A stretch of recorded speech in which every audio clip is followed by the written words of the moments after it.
Saya agak sering marah, dikit-dikit marah, pokoknya menjadi anak yang rewel sudah. Ya dalam tanda kutip sebenarnya juga ada ancaman supaya tidak melapor. Bahkan di awal pun ada yang dikira mau memvideokan pada saat kejadian itu sempat ditampar gitu, hatinya sampai jatuh. Itu bebas, mereka mau pakai kamera berapapun silakan, tidak ada penghalang-halangan itu. Tapi setelah keluar dari sana saya bingung, saya melihat beberapa komentar di media sosial seakan-akan ada penghalangan. Prioritas utama kita adalah bagaimana rehabilitasi medis untuk khususnya untuk ADD itu dilaksanakan sampai tuntas. Bukan berarti kami membenci pondok pesantren, bukan, tetapi rasa sayang kita terhadap pondok pesantren, kita harus membersihkan pondok pesantren dari orang-orang yang kemudian malah menghancurkan pondok pesantren dari dalam mereka sendiri. Halo Tribuners, jumpa bersama saya dalam Saksi Kata. Tribuners, 1 santri meninggal dunia dan 2 lainnya mengalami luka berat akibat pembakaran di Pondok Pesantren Roshidatus Solatiah, Kecamatan Batu Kilang, Kabupaten Lombok Tengah, Nusa Tenggara Barat. Kasus yang terjadi pada Desember 2025 ini menjadi sorotan sampai akhirnya Komisi 3 DPR RI memanggil Polda NTB dan keluarga korban pada Senin 13 Juli 2026 kemarin.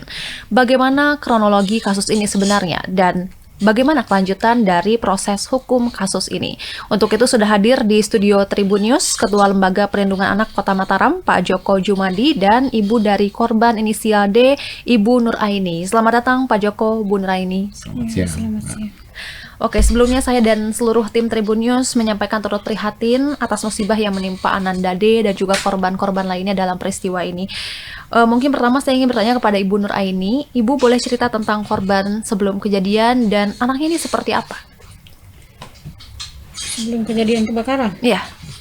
Sebelum kejadian kebakaran, anak saya selalu aktif bermain, senang, pokoknya aktif sudah. Oke. Nah, berarti baik di rumah maupun di pondok pesantren memang anaknya aktif begitu ya Bu ya. Lalu setelah insiden ini bagaimana Bu untuk Ananda D ini? Kesehari-hariannya. Kesehari-harian setelah kebakaran anak saya cuman didatangi sama teman-temannya bermain FF. Jadi bermain game ponsel aja begitu ya, dari yang biasanya main di luar gitu ya Bu ya. Oke, tapi apakah ada trauma gitu, jadi lebih pendiam gitu, ada perubahan perilaku nggak Bu? Ada. Oke.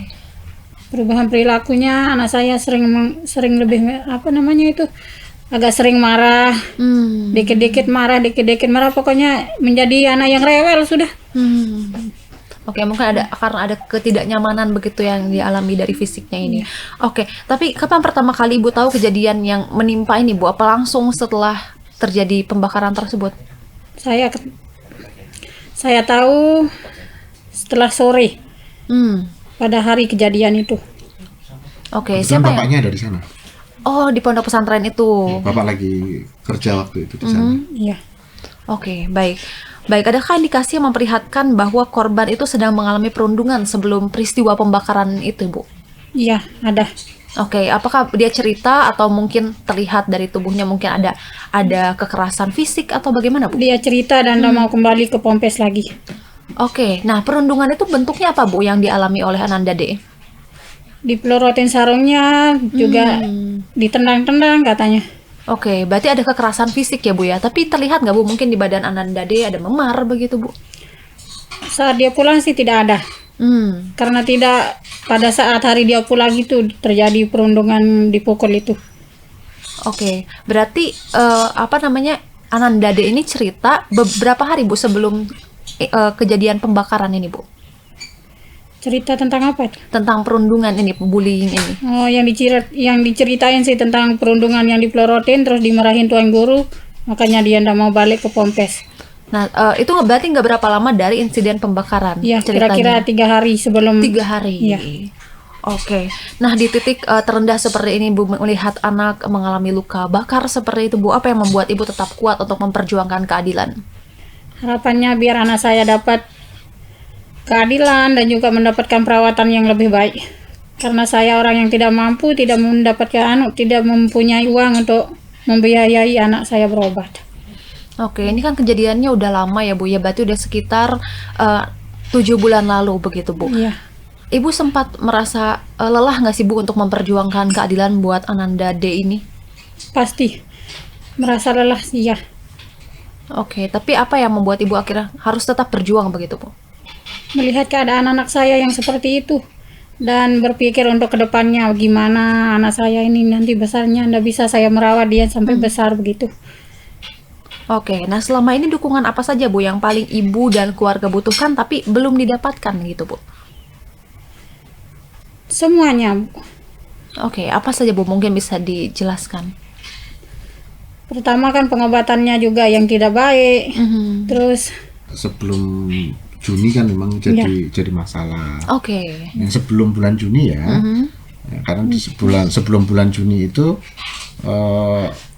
untuk pengobatan itu kan awalnya di rumah sakit Raya yang sebenarnya secara kapasitas kami juga tidak begitu yakin karena bedah plastik itu adanya di rumah sakit provinsi. Oke. Nah ini yang menyebabkan kemudian mungkin penanganan yang terjadi pada D ini agak lambat gitu loh.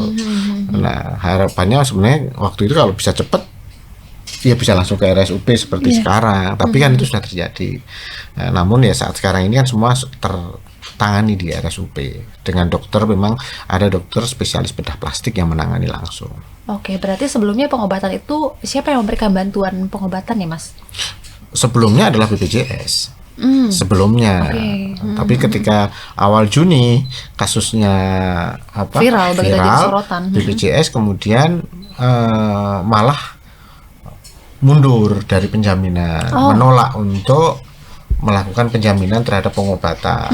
Nah disitulah kemudian LPA menjamin, tentunya juga berkoordinasi dengan pemerintah daerah provinsi untuk bagaimana ini tetap dilakukan layanan dulu lah di RSUP mengokekan, sehingga sejak Juni itu penanganan kita yang handle ya, untuk D. Oke, untuk bantuan pengobatan dari terduga pelaku mungkin ada nggak Pak?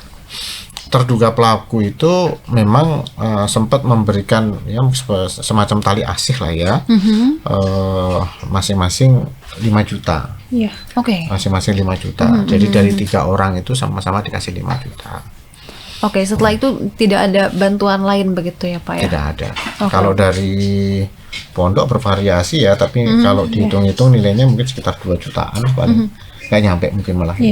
Oke, berarti bantuan dari pondok, kemudian dari terduga pelaku, kemudian bagaimana di pemerintah daerah begitu Pak? Ya, kalau di pemerintah daerah kita juga support juga ya, artinya Pak Gub juga support dalam kasus ini. Dan ya tadi ini kan kita juga belum bicara soal pembiayaan pembiayaan ke depan Devin ini, tetapi secara umum kami berkomunikasi dengan pemerintah daerah dan stakeholder lain, karena kami juga koordinasi dengan teman-teman di Kementerian PPPA, kemudian di LPSK, bahwa prioritas utama kita adalah bagaimana rehabilitasi medis khususnya untuk ADD itu dilaksanakan sampai tuntas.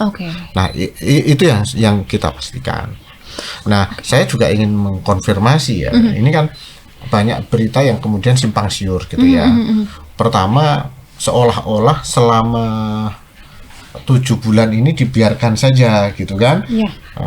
Dikira bahwa kejadian ini sudah ditahu oleh pemerintah itu sejak 7 bulan yang lalu, ditahu oleh di LPA itu sejak 7 bulan lalu, atau oleh kepolisian 7 bulan yang lalu. Itu enggak benar itu gitu loh. Kami memang baru tahu itu ada di awal bulan Juni. Jadi awal bulan Juni ketika kasus ini di-up oleh salah satu keluarga dari anak A, bahwa ini ada kondisi seperti itu. Nah, kami juga langsung turun. Teman-teman di kepolisian juga hari itu tanggal 3 saya masih ingat, kami dapat informasi, kemudian kami menginformasikan ke teman-teman kepolisian, itu juga langsung turun. Jadi tidak kemudian narasi yang menyatakan itu dibiarkan itu enggak ada. Memang secara informasi kami baru tahu itu di awal bulan Juni. Nah, saya lihat penanganan sejak bulan Juni ini sebenarnya juga sudah maksimal. Pemindahan ini ada proses sekarang, pemindahan untuk sekolah sudah sedang berjalan.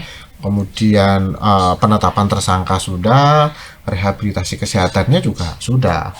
Bahkan kemarin di minggu yang lalu Pak Kapolda itu datang ke keluarga korban dengan niat baik untuk mempercepat proses penyembuhan, mendukung untuk proses operasi nantinya di rumah sakit provinsi supaya bisa juga cepat dilakukan. Kapolda itu berinisiatif untuk melakukan perawatan intensif di rumah sakit Bayangkara dalam konteks untuk mendukung pengobatan yang ada di rumah sakit provinsi itu loh. Karena kan Pak Kapolda mendengar curhatan bahwa ibunya sedang hamil, kemudian dari Lombok Tengah ke rumah sakit provinsi juga jauh. Makanya kemudian dibawa ke rumah sakit Bayangkara. Meskipun awalnya kami juga tidak tahu, kemudian saya juga sempat mempertanyakan kenapa dibawa ke rumah sakit Bayangkara. Tapi setelah mendengar penjelasan bahwa ini dilakukan adalah untuk kepentingan si anak, kami juga mendukung gitu loh, bahwa anak ini juga perlu mendapatkan perawatan. Kan perawatan itu tidak bicara hanya soal fisik saja ya. Ini ada perawatan dalam konteks psikis. Di sana juga disiapkan psikolog. Di sisi lain, umpamanya A itu juga memerlukan fisioterapi. Nah, itu juga dilakukan di sana. Nah, ini yang mungkin tidak disadari bahwa pengobatan itu bukan sekedar pengobatan fisik, kakinya diapain, karena memang ada proses untuk disiapkan gitu loh. Karena nggak mungkin teman-teman akan melakukan ini langsung dioperasi gitu tanpa ada proses penyiapan dari si pasien. Nah, sebenarnya perawatan yang kemarin dilakukan di Rumah Sakit Bayangkara adalah untuk mendukung itu. Oke. Nah, ini kan kejadiannya Desember, kemudian ternyata baru pada Juni tadi. Nah, selama itu berarti tidak ada laporan begitu ya ke kepolisian atau apa gitu sampai akhirnya? Tidak ada laporan ke kepolisian ya, dalam artian ke LPA maupun di kepolisian nggak ada. Iya. Bahkan laporan di kepolisian itu atas inisiatif dari teman-teman kepolisian yang mendatangi. Pada bulan Juni itu juga berarti? Tanggal 3 itu teman-teman kepolisian mendatangi keluarga korban, baru kemudian tanggal 4 bapaknya A itu diminta ke Polres untuk kemudian membuat laporan polisi. Berarti apa alasan dari pihak korban ini tidak melapor Pak? Apakah mungkin terjadi sesuatu begitu Pak? Ada beberapa hal yang menyebabkan kemudian korban tidak melapor. Pertama memang karena dari awal dinarasikan kan ya memang itu adalah kecelakaan. Kecelakaan ya kebakaran. Yang kedua memang kemudian ada janji-janji bahwa akan dibantu untuk pembiayaan pengobatan. Yang ketiga memang kemudian ya dalam tanda kutip sebenarnya juga ada ancaman supaya tidak melapor. Bahkan di awal pun ada yang dikira mau memvideokan pada saat kejadian itu sempat HP-nya istilahnya ditampar gitu, HP-nya sampai jatuh. Padahal orang itu sedang video call, bukan merekam. Nah, itu saya pikir juga menjadi beberapa faktor yang menyebabkan kasus ini kemudian tidak dilaporkan. Terkait dengan pelaku perundungan ini ya, kan disebutkan bahwa katanya itu adalah anak dari pemilik pondok pesantren begitu ya, dan sampai akhirnya ia ditetapkan sebagai tersangka untuk kasus ini katanya yang pembakaran ini. Tapi sebenarnya bagaimana Pak kalau dari mungkin keterangan keluarga anak A dan anak D, kemudian juga dari korbannya sendiri begitu Pak, bagaimana Pak untuk yang kebakaran di gudang itu begitu? Iya. Betul tadi saya sampaikan bahwa menurut keterangan anak-anak ini ada proses perundungan. Tapi proses perundungannya sebelum kebakaran itu ya. Nah, memang di perundungan itu memang anak-anak itu mengaku mereka sering dirundung oleh pelaku yang R. Nah, selain pelaku R juga ada pelaku Y. Nah, pelaku Y inilah yang anaknya pimpinan Pondok ponpes. pesantren. Tetapi pada saat kejadian tanggal 13 Desember itu memang anaknya pelaku anak yang pimpinan ponpes itu tidak ada dan tidak terlibat di dalam proses yang di tanggal 13 Desember. Di 13 Desember itu memang yang ada hanya 5 anak. Si R pelaku, kemudian Y, tapi Y bukan anaknya pimpinan pondok. Ini adalah anak korban juga, cuman dia luka ringan karena dia berhasil keluar dengan si pelaku R. Nah, sisanya adalah anak D, anak A, dan anak S. Anak S inilah yang kemudian meninggal dunia setelah dilakukan perawatan kurang lebih selama 2 bulan. Oke, baik.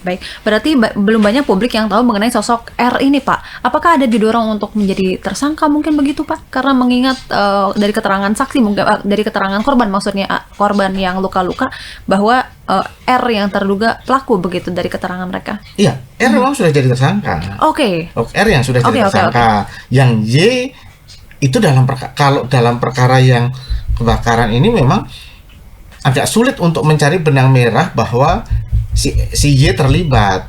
Kalau R jelas dia yang kemudian menyalakan api, yang menyuruh korban S untuk beli bensin, itu adalah si R gitu loh. Tetapi Y itu untuk di peristiwa tanggal 13 Desember itu agak sulit kami menemukan benang merah untuk Y itu. Untuk Y, tetapi kalau dihubungkan dengan peristiwa sebelum kejadian perundungan memang iya ada.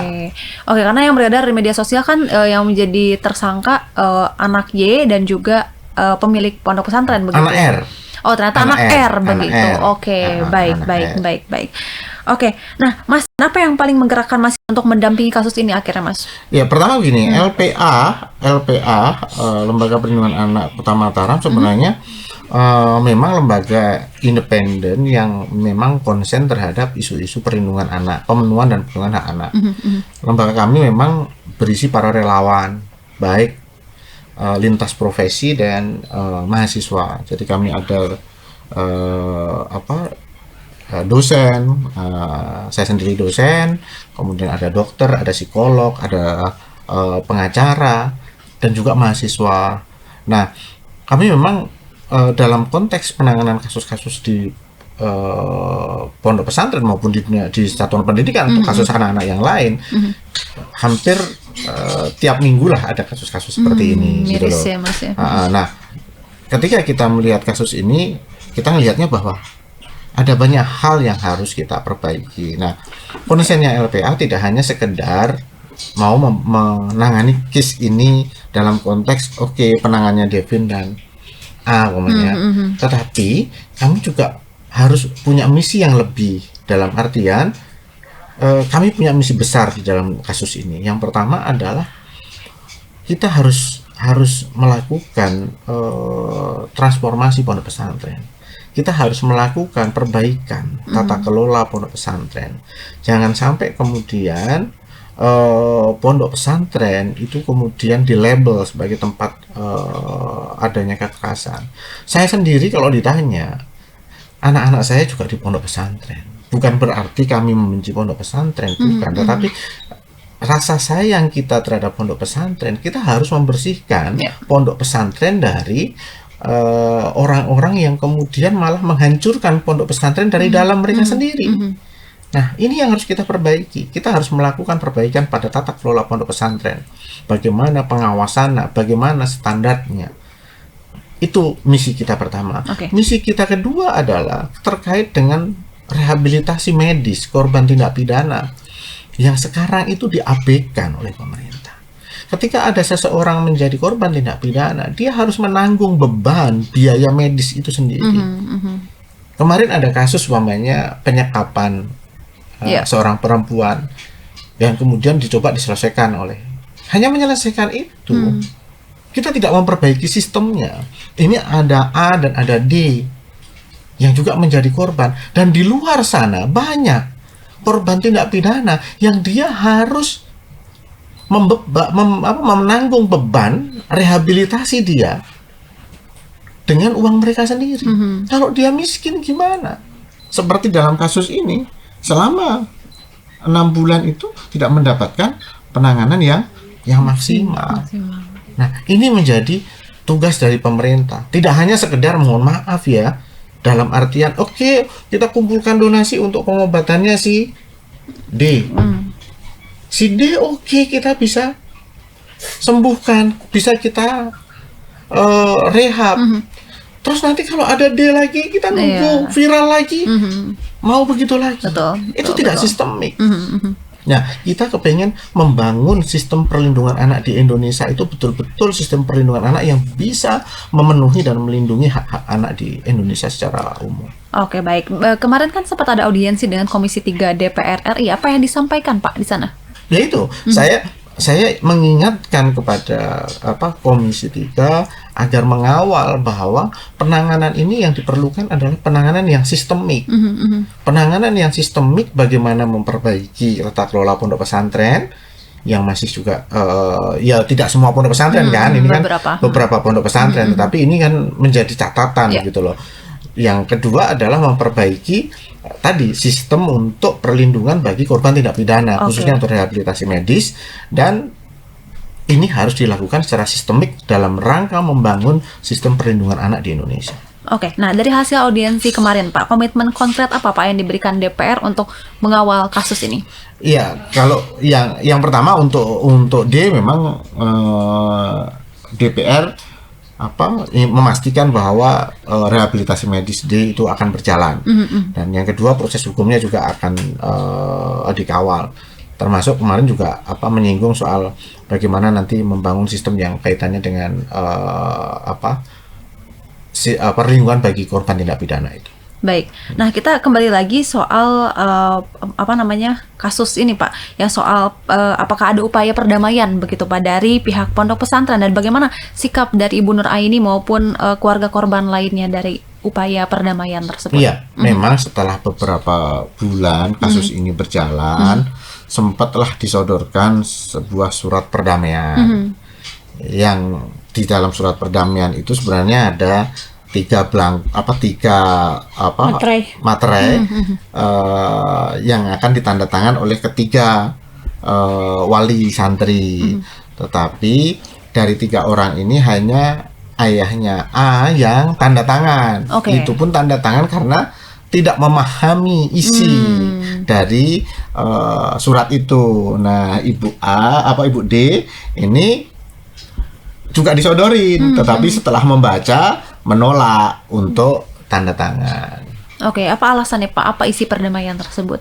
Karena menganggap bahwa dalam isi perdamaian itu sebuah kecelakaan, dan kemudian udah ada perdamaian antara kedua belah pihak, nggak perlu dilanjutkan, kira-kira gitu ya? Iya. Menurut saya sih bukan surat perdamaian itu Pak.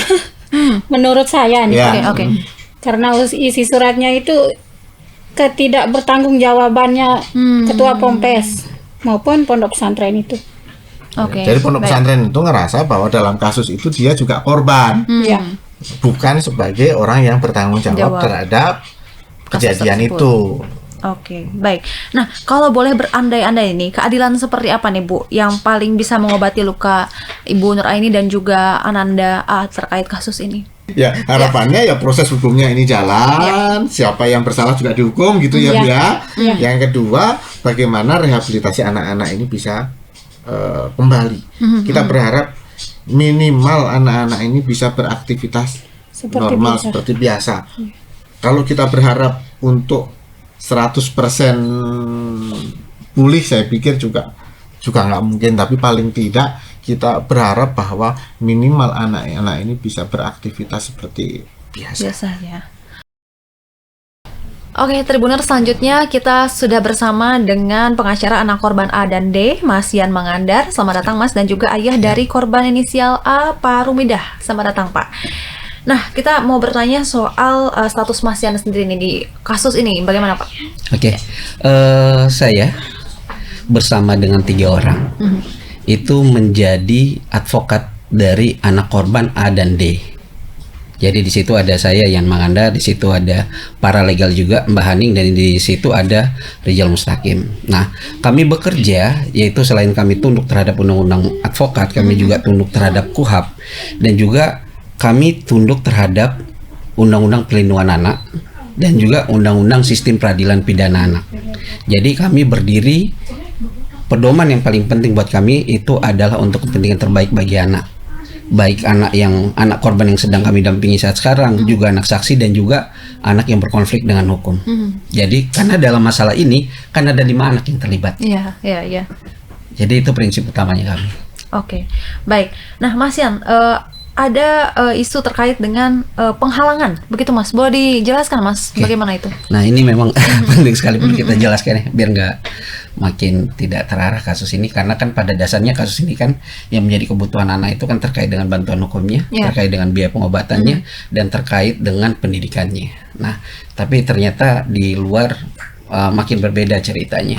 Nah, terkait dengan upaya penghalang-halangan, kami pastikan dalam kasus ini tidak ada upaya penghalang-halangan.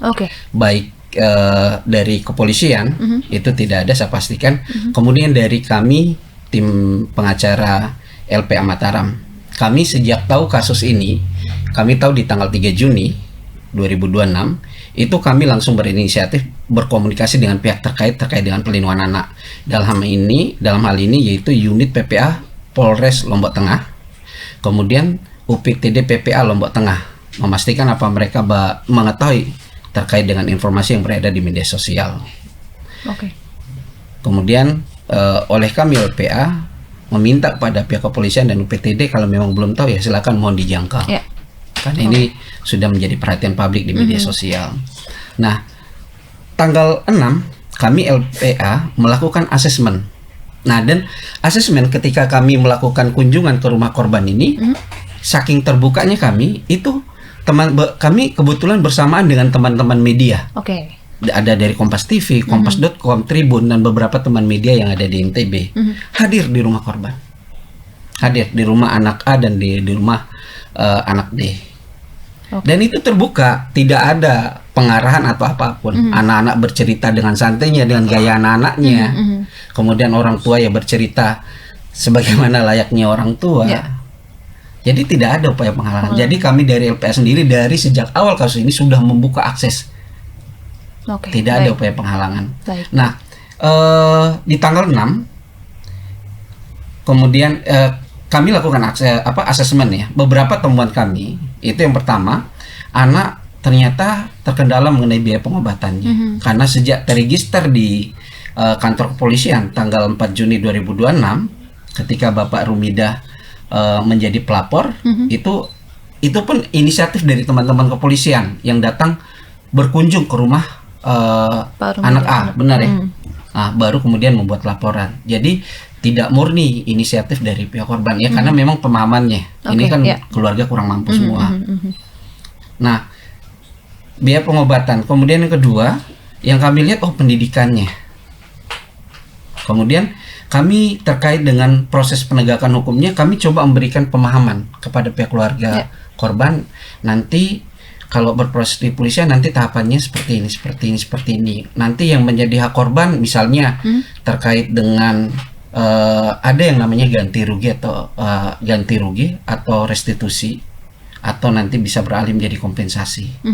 Karena ini terkait dengan kasus kekerasan nanti itu di bawah rekomendasi teman-teman LPSK, dan juga mereka bisa juga mendapatkan perlindungan dari Kemen PPA.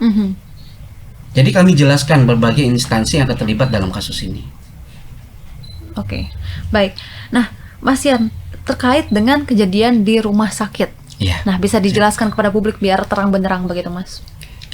Keberadaan tadi sudah dijelaskan sama Pak Joko Jumadi ya, terkait kenapa para anak korban dan keluarganya berada di rumah sakit Bayangkara.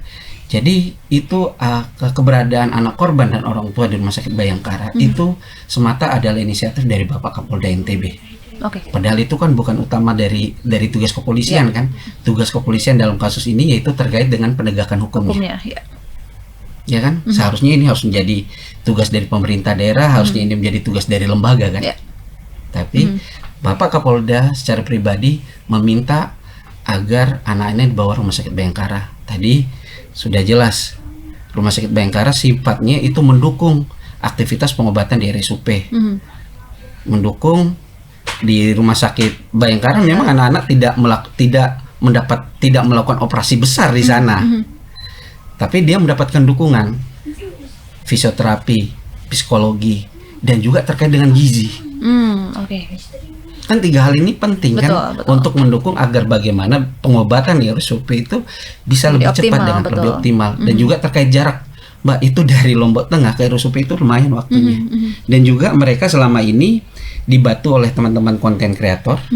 Dan juga dibantu oleh ambulan desa, tapi juga kan kadang ngasih sekedar uang bensin ya ke ambulan desa, Pak, ya. Iya. Jadi kan agak, ya pokoknya agak berat lah. Betul. Seperti itu. Nah, oleh karena ini kan mau nggak mau ini kan di bawah tanggung jawab Bapak Kapolda kan. Iya. Meski tadi sudah disampaikan sama Pak Joko, kami nggak tahu kalau mereka ini dibawa ke rumah sakit Bayangkara. Bahkan kami sempat keberatan di awal. Kenapa dibawa tanpa sepengetahuan kami? Iya. Tapi ternyata setelah mendapat penjelasan, niatnya sama seperti kami, yaitu kepentingan yang terbaik bagi anak. Oke. Nah, yang namanya di bawah perhatian Bapak Kapolda kan tentu tim-timnya beliau kan kepingin yang terbaik juga. Betul. Ya kalau memang ada rumah sakit Bayangkara, ikuti prosedur yang di rumah sakit Bayangkara. Tamu yang berkunjung ya juga kan harus jelas. Betul. Ya. Jangan sampai mengganggu kenyamanan anak korban dan keluarganya dan juga mengganggu pasien lain. Sehingga perlu tahu siapa yang datang. Nah, kami pun selaku pengacara anak korban juga penting siapa yang temui. Nah, bayangkan kalau seandainya ada orang tiba-tiba datang dan itu keluarga atau mungkin perwakilan dari pihak pondok pesantren. Iya. Kan tentu kami akan dihujat sama kepolisian. Ini bagaimana ini? Kok pengacaranya lalai? Kok kepolisian lalai? Kok bisa orang perwakilan pondok bisa masuk sembarang di rumah sakit? Berarti seolah-olah kami ini mengamini upaya intimidasi dari sejak awal. Nah, itu yang kami jaga. Makanya teman-teman yang bertugas di sana itu menjaga hal itu agar tidak sembarang yang masuk. Betul. Apalagi ini sedang menjadi perhatian publik. Nanti akan lain-lain lagi ceritanya. Betul. Nah, ketika ada orang datang, kemarin kejadian yang terakhir oleh tim Hotman mengatakan ada penghalang-halangan, saya pastikan 1000% tidak ada penghalang-halangan. Oke. Karena begini, kami yang ada di LPA Mataram itu kami sudah sejak dulu itu berfokus di isu kebebasan berpendapat. Jadi kami sangat menghargai terkait siapapun warga negara itu berhak berpendapat. Kami hargai itu. Apalagi terkait dengan isu reformasi Polri, kami sepakat. Nah, hari itu datang rame orang datang. Segerombolan Ada sekitar begitu ya? 10-an kami. Nah, kan petugas bingung ini siapa? Iya. Apalagi hari itu bukan hari kerja. Oke. Kami oh ya dah. Dikabarkan sama teman kepolisian ya, kebetulan saya bisa, akhirnya saya hadir. Nah, saya memang melihat mereka ada di bawah. Cuma kan saya nggak tahu ini mereka mau kemana. Akhirnya saya jalan santai aja. Saya nggak tahu kalau akan ada orang datang. Naik, baru diinfokan, Pak, ada tim Hotman mau datang. Oh, boleh saya turun dulu. Saya tanya, akhirnya saya temui, gimana Mbak? Saya, ya udah. Akhirnya dijelaskan, oh saya sambut baik nih. Gak apa-apa naik. Nah, ketika naik ke atas, saya pastikan tidak ada penghalangan. Oke. Tidak ada penghalangan. Itu semua karena prosedur rumah sakit aja.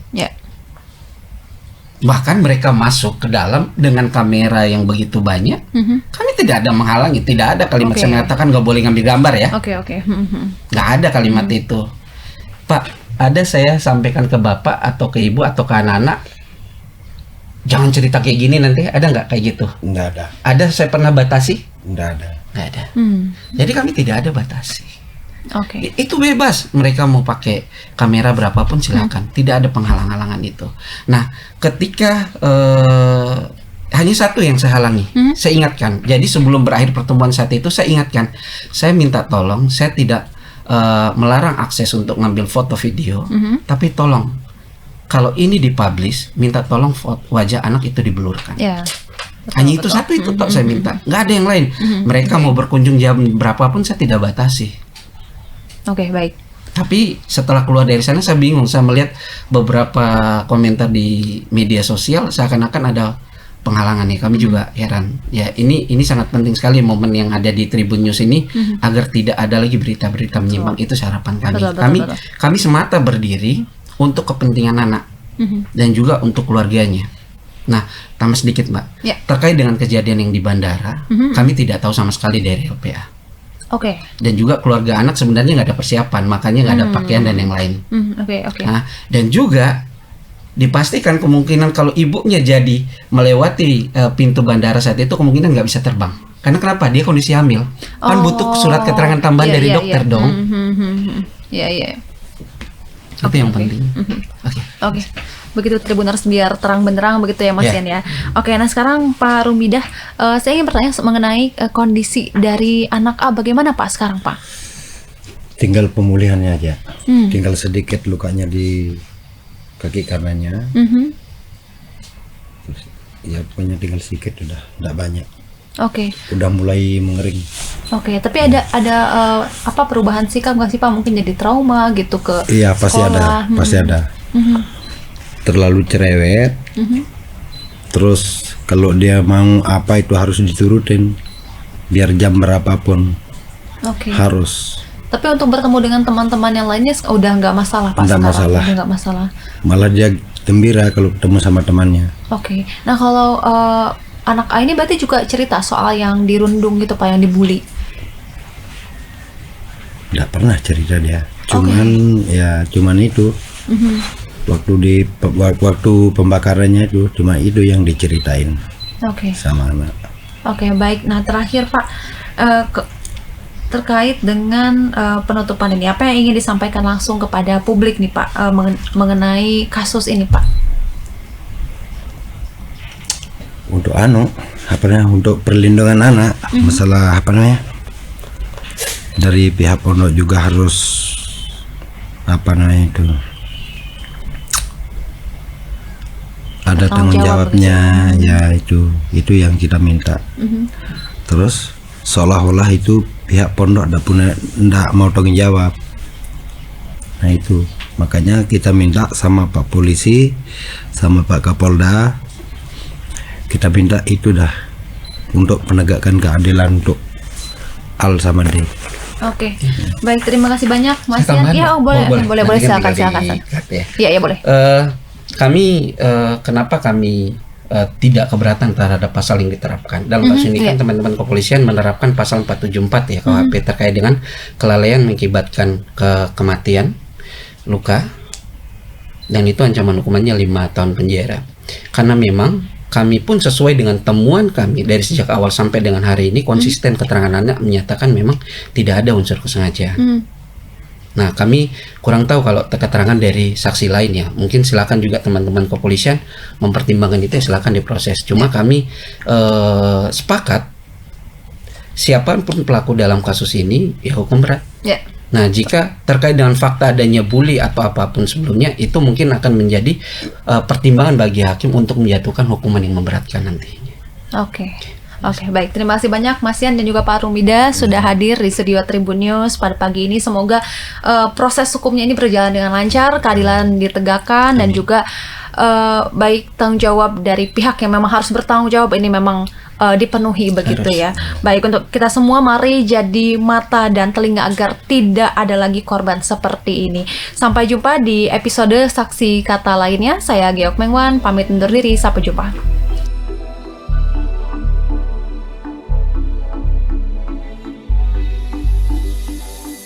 Terima kasih sudah nonton. Jangan lupa like, subscribe, dan share ya.